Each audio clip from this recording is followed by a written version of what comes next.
जय हिंद दोस्तों, Rana math classes में आप सभी लोगों का एक बार फिर से स्वागत है। आज हमने दिशा संबंधी प्रश्न करने वाले हैं, जिसमें आप देखेंगे कि दिशा से संबंधित प्रश्न कॉम्पिटिटिव एग्जाम में किस प्रकार से पूछे जाते हैं। इसके लिए सबसे पहले हमें दिशा का ज्ञान होना आवश्यक है। तो आइए सबसे पहले हम लोग दिशा का ज्ञान पहले समझते हैं, फिर हम क्वेश्चन पर चलेंगे, प्रश्न पर चलेंगे।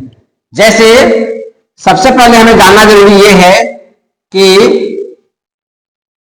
ऊपर वाला भाग जो होगा वो हमारा नॉर्थ होगा, नीचे वाला भाग है साउथ है। किसी भी मानचित्र पे ऊपर वाला भाग नॉर्थ है, उत्तर होता है, नीचे वाला भाग दक्षिण होता है। हमें क्या करना है कि एक प्लस का चिन्ह पहले इस पे लगा देना है, ठीक है। प्लस का चिन्ह हम लगा देंगे तो ऊपर वाला भाग मेरा क्या हो गया नॉर्थ, नीचे वाला भाग हो गया मेरा साउथ। और जैसे मैं अभी लिख रहा हूं, तो जिस हाथ से आप लिख रहे हैं दाहिना हाथ, ये आपका हो गया ईस्ट, पूरब हो गया। और ठीक पूरब के अपोजिट आपको यहां पर पश्चिम देखने को मिलेगा, ये हमारा पश्चिम हो गया, ठीक है। तो दिशा संबंधी प्रश्न है तो हमको दिशा का ज्ञान होना जरूरी है। अब ये मेरा केंद्र बिंदु है। जो भी चीज अभी हम करेंगे, क्वेश्चन पढ़ेंगे, यहीं से सारा चीज जो है केंद्र से ही जो है यहां पर से ही हम कहीं उत्तर दक्षिण पूरब पश्चिम जहां जाने के लिए हमें कहेगा हम यहीं से जाएंगे। तो ये हमारे लिए बहुत इंपॉर्टेंट है, ठीक है। और उत्तर और पूरब के बीच का जो जगह है इसे हम कहेंगे उत्तर पूरब। क्या कहेंगे? उत्तर पूरब कहेंगे, ठीक है। फिर पूरब और दक्षिण के कोण का जो जगह है इसे हम कहेंगे दक्षिण पूरब। क्या कहेंगे? दक्षिण पूरब कहेंगे। फिर दक्षिण और पश्चिम के बीच का जो जगह है इसे हम कहेंगे कोण है, इसे हम कहेंगे दक्षिण पश्चिम, दक्षिण पश्चिम कहेंगे। फिर उत्तर और पश्चिम का जो जगह है, जो कोण बनता है, इसे हम उत्तर पश्चिम कहेंगे। क्या कहेंगे? उत्तर पश्चिम कहेंगे। तो ये बहुत इंपॉर्टेंट है हमारे प्रश्न के लिए। अभी जितने भी हम प्रश्न करेंगे सब इसी मैप पे आधारित है, तो इसे हम लोग ध्यान में रखेंगे, ठीक है। अब हम क्वेश्चन की ओर चलते हैं। इसे आप लिख लें अपने डायरी में, कॉपी में, ताकि आपको क्वेश्चन जो है इसी पर बनने वाला है। आइए, जितने भी कॉम्पिटिटिव एग्जामिनेशन होते हैं उसमें इस तरह के क्वेश्चन आपको देखने को मिलेंगे, रीजनिंग में मिलेंगे। आइए, क्वेश्चन कहता है आपका घर एक्स पर स्थित है तथा आपका विद्यालय वाई पर स्थित है। यदि आपका विद्यालय ठीक सामने है परंतु बीच में व्यस्त राजमार्ग होने के कारण आप सीधे नहीं जा सकते हैं, ठीक है। तो आइए सबसे पहले हम क्या करेंगे, इतना क्वेश्चन पढ़ लिए हैं, पहले हम एक प्लस का चिन्ह लेंगे और जैसा कि मैंने आपको बताया, ऊपर में लिखिए नॉर्थ, नीचे में लिखिए साउथ, यहां लिखिए ईस्ट, यहां लिखिए वेस्ट, ठीक है। कहता आपका घर एक्स पे स्थित है, तो मान लीजिए अभी बताए हैं कि केंद्र बिंदु हम मानेंगे, जहां प्लस का मिलान बिंदु है उसे हम लोग क्या करेंगे, उसे हम लोग केंद्र बिंदु मानेंगे। और कहता है घर आपका एक्स है, यहां पर हमने मान लिया कि यहां पर हमारा घर है, ठीक है। आपका विद्यालय वाई पर स्थित है। अब मुझे अभी तक ये नहीं मालूम है कि मेरा विद्यालय जो है वाई पर है तो किस साइड में है, पूर्व साइड में है कि दक्षिण साइड में है कि उत्तर साइड में है कि पश्चिम साइड में है, मुझे बिल्कुल नहीं मालूम है। लेकिन क्वेश्चन के माध्यम से जब हम पढ़ेंगे तो हमें मालूम चलेगा कि हमारा घर किधर है। कहता है यद्यपि आपका विद्यालय ठीक सामने है, यानी अब इतना क्लियर हो गया कि वाई जो आपका विद्यालय है वो आपके घर से सामने है। सामने है तो पूरब भी हो सकता है, उत्तर भी हो सकता है, दक्षिण भी हो सकता है, पश्चिम भी हो सकता है। तो हम अब आगे क्वेश्चन पढ़ते हैं। परंतु बीच में व्यस्त राजमार्ग, व्यस्त राजमार्ग का मतलब है कि रोड पर जाम लगती है, अधिक गाड़ियां चलती है, जिसके कारण आप सीधे नहीं जा सकते हैं। ठीक है, तो ठीक है, सीधे नहीं जाएंगे तो स्कूल जाने के कोई ना कोई तो रास्ता होगा। आइए क्वेश्चन पढ़ते हैं। अतः आप पहले ठीक उत्तर में 100 मीटर दूर जाते हैं, 100 मीटर दूर जाते हैं। तो देखिए हमारा घर यहां पर है, कहता है उत्तर में 100 मीटर दूर, यानी हम अपने घर से उत्तर दिशा यहां पर है, उत्तर दिशा है, 100 मीटर दूरी पर हम आ गए। कहां आ गए? 100 मीटर दूरी यहां पर हम आ गए। फिर कहता है फिर ठीक पश्चिम में 75 मीटर दूर जाते हैं। अब जब हम यहां आ गए हैं तो पश्चिम में कहता है कि 75 मीटर दूर, तो पश्चिम कहां है? ये हमारा पश्चिम है। यहां से हम कहां आ गए? 75 मीटर की दूरी यहां पर आ गए। ठीक है, फिर कहता है फिर ठीक पश्चिम में, ये गलत हो गया है, यहां से है। अंत में आप 100 मीटर दूरी ठीक दक्षिण में जाते हैं। ये लाइन जो गलत मैंने काट दिया है वो गलत मिसप्रिंट हो गया है। अतः मैं आप 100 मीटर दूर ठीक दक्षिण में वाई पर अपने विद्यालय पहुंचते हैं। अब यहां हम पहुंच चुके हैं और यहां से कहता है 100 मीटर ठीक दक्षिण, तो दक्षिण दिशा कहां है? नीचे है। तो यहां से क्या करेगा स्टूडेंट व विद्यार्थी? नीचे आ रहा है, 100 मीटर दूरी यहां पर आ गया। अब कहता है कि वाई अपने विद्यालय पर पहुंचते हैं, यानी आप यहां पर अपने विद्यालय पर अब पहुंच गए। अब कहता है क्वेश्चन, वाई पर विद्यालय के सापेक्ष एक्स पर आपका घर कहां स्थित है? अब देखिए क्वेश्चन जैसे कह रहा था कि आपके घर के ठीक सामने क्या है? आपका विद्यालय है। तो ठीक है, मेरा घर यहां पर है, ठीक सामने आ गया मेरा विद्यालय। तो बताइए कौन दिशा में विद्यालय है? तो यहां पर घर है और यहां से जब बाएं तरफ गया है इसका मतलब पश्चिम दिशा में है, विद्यालय है। अब कहता है कि वाई पर विद्यालय के सापेक्ष, एक वर्ड आया है इसमें सापेक्ष। जब सापेक्ष कहे, जिसके सापेक्ष कहे वहां से खड़ा होकर के आप देखिए। जैसे कहता है वाई पर, तो वाई पर यहां पर हम खड़े हैं, वाई यहां पर खड़े हैं और वाई पर विद्यालय के सापेक्ष एक्स पर आपका घर। अब देखिए यहां पर आप खड़े हैं और आपके घर के बारे में पूछा जा रहा है। तो कौन दिशा में आपका घर है? कौन दिशा में आपका घर है?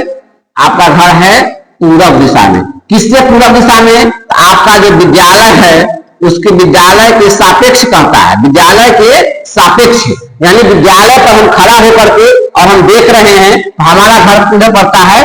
पूरब दिशा में पड़ता है। तो देखिए ऑप्शन में आइए, जो जो पूरब होगा वही आपका इसका सही आंसर देखने को मिलेगा। तो पूरब यहां पर है पहले। फिर क्वेश्चन कहता है कि वाई पर विद्यालय के सापेक्ष एक्स का आपका घर कहां है?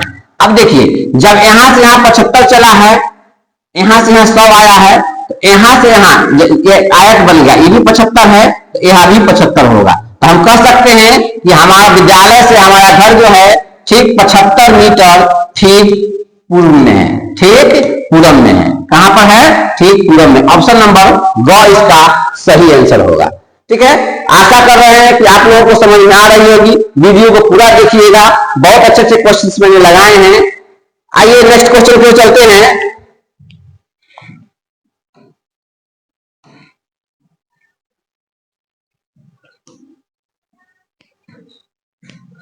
दूसरा क्वेश्चन है आपके सामने,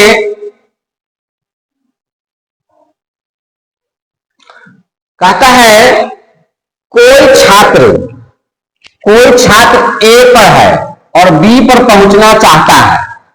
फिर वही बात, हम क्या करेंगे? दिशा संबंधी क्वेश्चन है, हम प्लस का चिन्ह लगा लेंगे।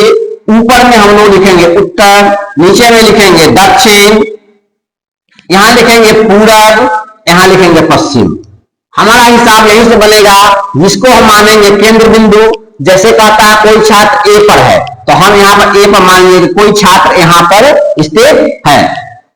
वो बी पर पहुंचना चाहता है। अब बी पर पहुंचना चाहता है, बी किधर है, हम क्वेश्चन पढ़ेंगे तो हमें मालूम चलेगा।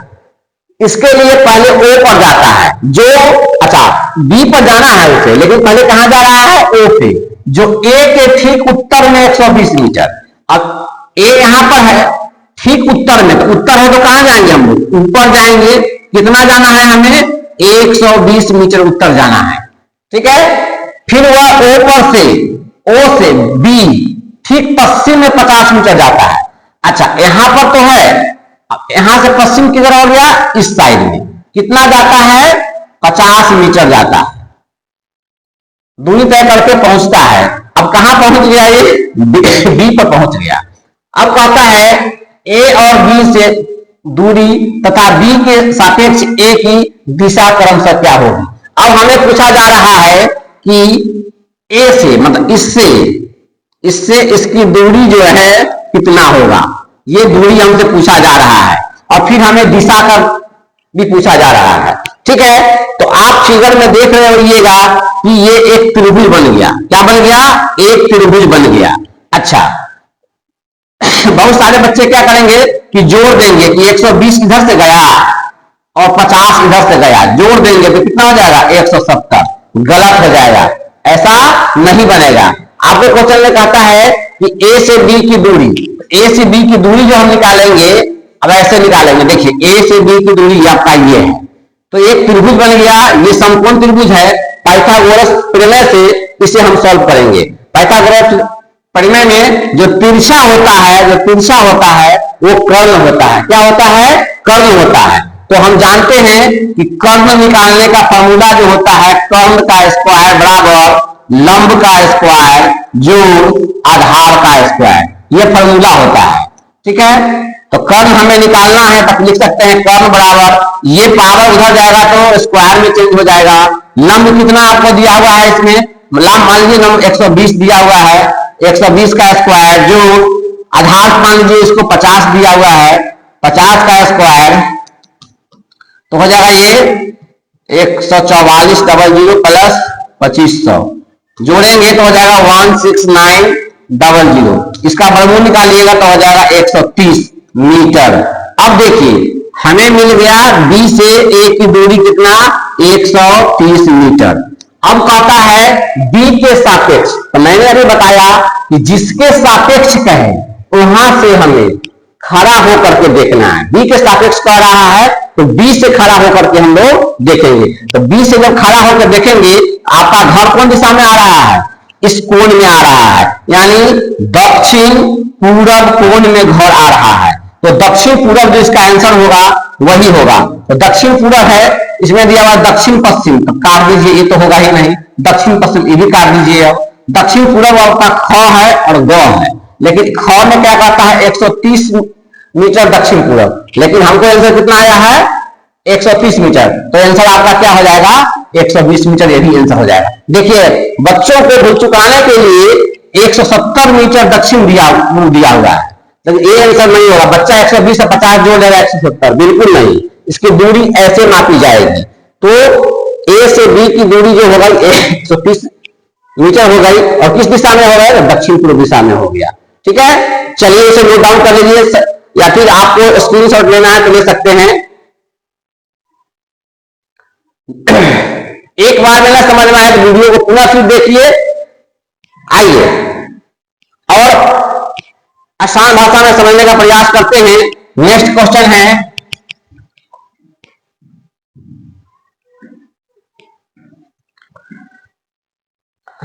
आपके सामने एक क्वेश्चन है,